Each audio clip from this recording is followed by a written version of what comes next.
represent a demographic. All your teaching is not reaching, cause your tactics are what language these people are not speaking. They don't know you, so they really don't owe you no type of respect. In fact, a few of them may put a knife in your neck. See, Grand Unified is bridging the gap by going places with this message that you scared to go at. See, long before I was an atheist, I knew how to rap.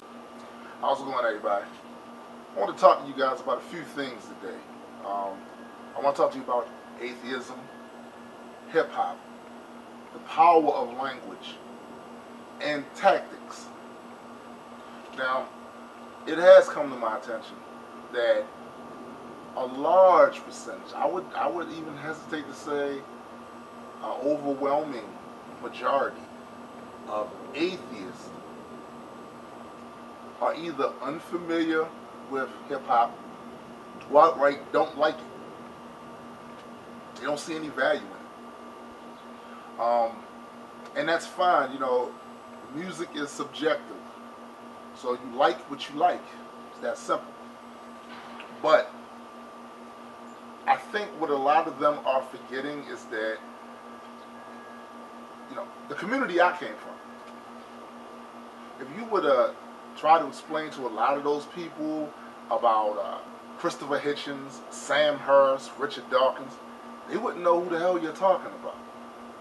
Neither would they care. In fact, if you attempted to even introduce them to those people through video or books or whatever like that, that stuff's not really relatable to them. And it has to do with language. It has to do with a certain demographic that's not responsive to that. They're not responsive to the message being conveyed to them that way. And when I was growing up, long before I was an atheist, I was into hip-hop. I'm a hip-hop fan. I began to participate in the art form and create my own music. Doing that for years, and long before I became an atheist. And one thing that I would say helped inspire me to learn about a lot of different things was the fact that a lot of the rappers that I was listening to, they talked about a myriad of different topics and exposed me to different people and concepts through their music. And it had a lot to do with my development as a person. And it inspired me to actually go out and study these things and find out these things. And it was done in a way that was relatable to me.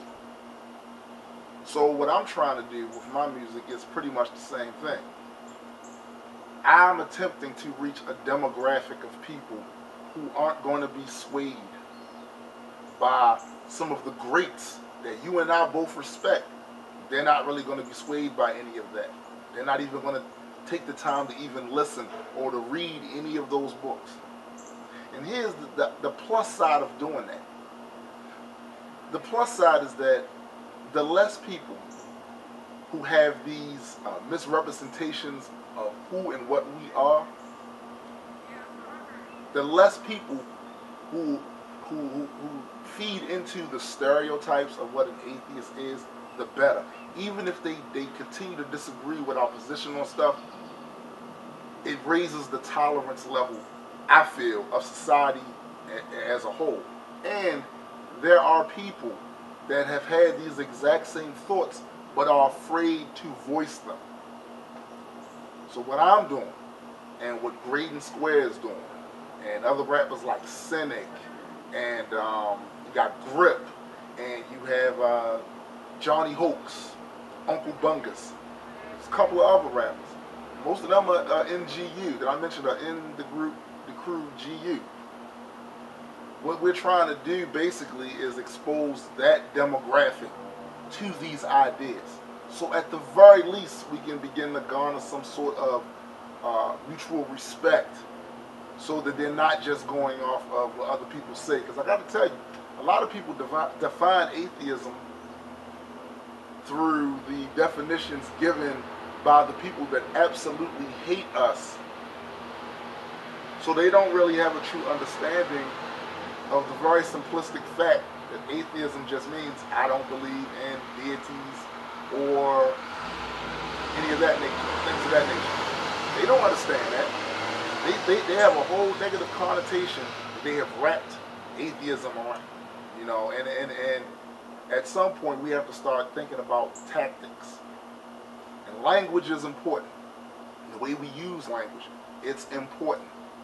Because what you say and how it's received has a lot to do with how you said it. So I'm saying it this way.